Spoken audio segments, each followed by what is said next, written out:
Hi everyone, welcome to Must Read Monday. My name is Dabney. I'm the young adult librarian with the Twin Lakes Libraries, and I use they, them pronouns.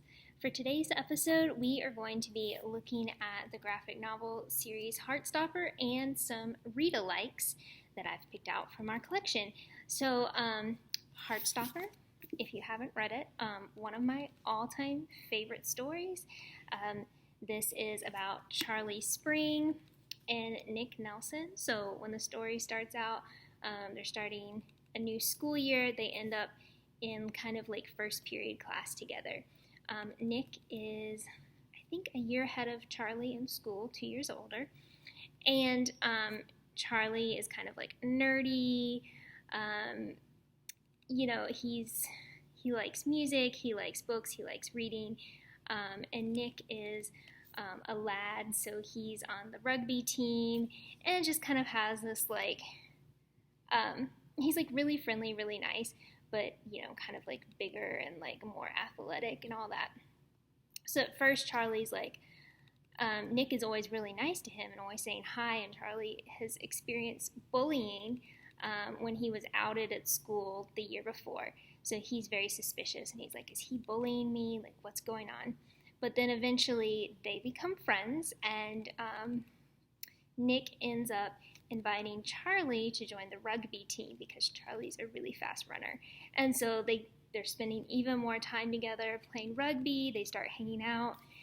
So it's just like this really beautiful story of like these two guys who are kind of like total opposites becoming friends and, spoiler, eventually falling in love. And so it's so good. I reread this last night and I was like, oh, I'm going to cry. It's so sweet. It's just a very soft, gentle story while still dealing with like some pretty, kind of heavy but very relatable themes like bullying, mental health, eating disorders. I'm trying to think of some other stuff. Kind of like family dynamics, friend dynamics. It kind of covers a lot, and I really feel like, most people could relate to what these characters are going through. And as the story goes on, you get like a wider cast of characters with like the friends and family and enemies even. So this is also a Netflix series with season 2 coming out very soon. So we've got volume 1, volume 2, volume 3, volume 4. So these are all in the young adult collection at the Mary Vinson, but you can also read them online on the Hoopla and Libby apps, or you can read them on like the Tapas app, which is a free app you can get on your phone or desktop. And then there's also the original platform for it, which is Tumblr, so you can look up Heartstopper Tumblr and like read it on there. I think it's Heartstopper Comic. So yeah, it is so good. I highly recommend it. We also have the Heartstopper yearbook in our collection, and this is just really fun. It gives like a timeline of the creation of the comic and kind of like major milestones over the years. It has character profiles, some short comics, some of them that are original to this, different art that Alice has drawn of the characters. So I feel like this is essential reading if you're a Heartstopper fan, and trust me, by the time you read volume 1, you will be a fan. Okay, some read-a-likes. I am sticking to graphic novels and manga. So a couple graphic novels I really feel like kind of sort of fit the vibe. Bloom. This one is set at a bakery, and it's just, I love the art. Like the art kind of gives me some Heartstopper vibes, and I just like kind of the whole bonding and romance and everything that happens in this. So I feel like this one is a good one, even though I think the characters, they have graduated high school, so they're not high school age. Another one that's not high school, and I feel like maybe older teens, just because there's like a lot of language in here. I didn't really pick up on that the first time I read it, but yes, there's a lot of cursing because our main character, Eric Biddle, he has joined the hockey team at his college, so he's a college freshman, and it's this is another one that started as a web comic, which you can also read on Tumblr. Like, you could read the whole thing, or you could check out the graphic novels, but it is just like so funny, so sweet, emotional. I love it so much. And what's fun is also that Biddy is from Madison, Georgia. So, you know, of course, I'm like, yay, Georgia.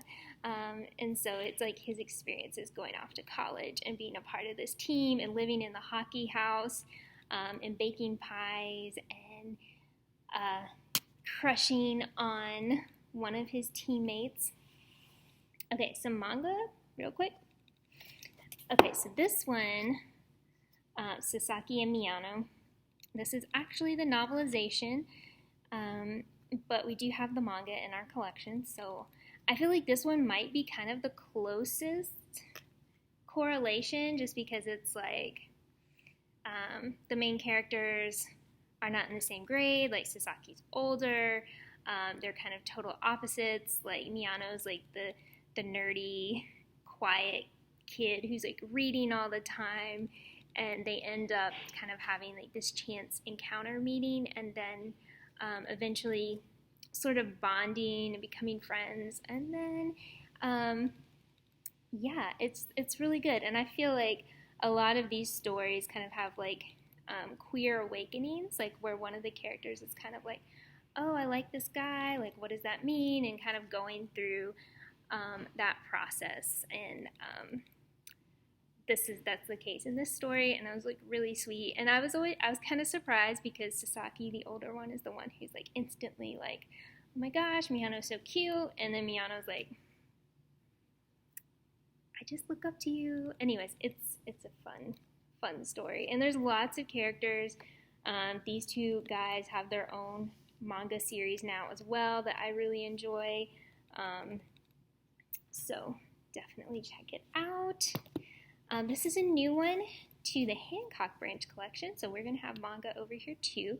I Cannot Reach You. I've read the first 4 volumes out of the 6 that we own, and I am like, they are breaking my heart. I love them a lot, but it's like childhood best friends.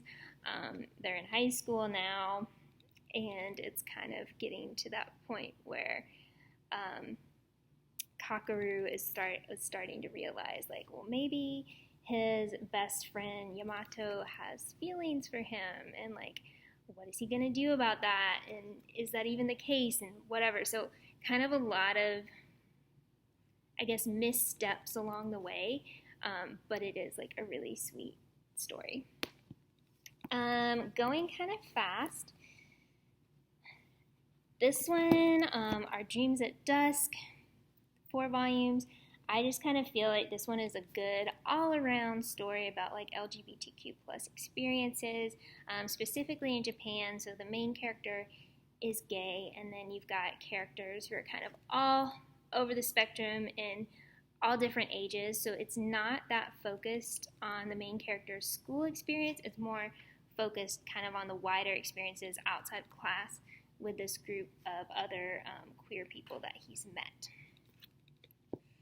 Given, if you like stories about bands, this is a good one. There's multiple couples, main couple, secondary couple, lots of focus, obviously, on music, and it's just, I love it. I just really like this one a lot. Moving along, I Hear the Sunspot. This is another one I really enjoyed. It's kind of a softer story set in college.